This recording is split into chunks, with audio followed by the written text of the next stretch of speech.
ये जो तस्वीरें आप देख रहे हैं पश्चिम बंगाल के उत्तर 24 परगना जिले की हैं, जहां राज्य सरकार में एक मंत्री और टीएमसी के विधायक शशि पांजा ने बालासोर रेल दुर्घटना के पीड़ित परिवारों को 2-2 लाख रुपए का मुआवजा बांटा है। मुआवजे की यह राशि एक बंद लिफाफे में इन परिवारों को दी गई, लेकिन जब इन परिवारों ने यह पैसा इस लिफाफे से निकाला तो इसमें लगभग सारे नोट 2-2 हजार रुपए के ही थे, जिन्हें हाल ही में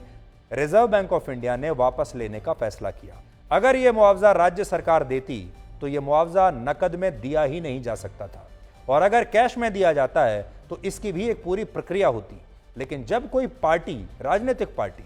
किसी व्यक्ति को नकद मुआवजा देती है तो इसकी कोई प्रक्रिया नहीं होती। ऐसे मामलों में चुनाव आयोग चाहे तो उस उक्त पार्टी के खिलाफ संज्ञान ले सकता है और उस पार्टी से पूरा हिसाब किताब ले सकता है कि आपके पास इतना कैश कहां से आया और आपने ये जो मुआवजा बांटा ये कैश क्यों बांटा, आपने चेक क्यों नहीं दिया।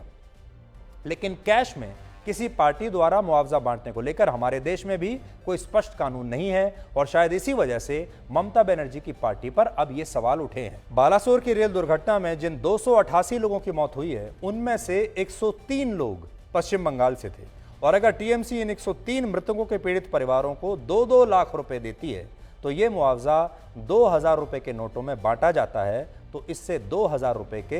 10,300 नोट ठिकाने लग जाएंगे और 2 करोड़ रुपए टीएमसी पीड़ित परिवारों में बांट सकती है। ममता बनर्जी तो 2000 के नोटों से नफरत करती हैं, लेकिन उनके मंत्रियों पर जब छापे पड़ते हैं तो उनके घरों से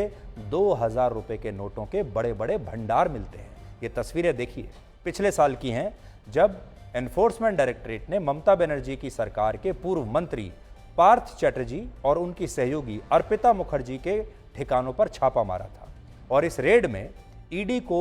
करोड़ों रुपए के 2-2 हजार रुपए के नोट ही मिले थे।